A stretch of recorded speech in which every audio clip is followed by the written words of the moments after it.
Friends, இன்றைக்கி என்னன்னா நாள் ரோஸ் மில்க் போடலான்னு போட்டு வந்திருக்கோம். இங்கே பாருங்கள். ஆனால் போட்டு 3 மணி நேரம் ஆச்சு, இன்னும் ஓடவே இல்லை. நான் மட்டும் இல்லாமல் எங்கள் அண்ணியும் வேறு கூப்பிட்டு வந்திருக்கேன், வேலை செய்கிறவங்களை. 3 மணி நேரம் ஆகி ஒன்று கூட ஓடவே இல்லை. நான் 3 மணி நேரத்துக்கு வெயிலில் தான் உட்காந்துருக்கிறேன். யாருமே போகிறாங்க வர்றாங்க பார்க்குறாங்க, ஆனால் வாங்கவே இல்லை. இருந்தாலும் 3 மணி நேரம் ஆனால் ஒரு மாதிரி கஷ்டமாக இருக்குது. சரி, இன்றைக்கி பார்ப்போம். வியாபாரம் ஆகலைன்னா யாருக்காச்சும் ஒரு 4 பேருக்கு கொடுத்துட்டு வீட்டுக்கு கிளம்பிடலான் இருக்கிறோம். ஏன்னா மணி 4:30 ஆயிடுச்சு. நாங்கள் இன்னும் ஒரு கிளாஸ் கூட ஓடவே இல்லை. என்ன செலவு பண்ணியிருக்கோம், அதனால ஒன்றும் இல்லை, பார்த்துக்கலாம். இன்றைக்கி ஓடலை, நாளைக்கு பார்ப்போம் எப்படி இருக்குதுன்னு.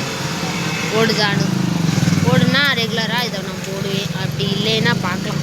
இன்றைக்கி இல்லைன்னா நாளைக்கு இல்லைன்னா நாளை கழிச்சு அப்படின்ற மாதிரி. அதுக்கான முயற்சி விட்டுறக்கூடாது. நம்ம எல்லாம் பண்ணிக்கிட்டே இருக்கோம், ட்ரை பண்ணிக்கிட்டே இருக்கணும்.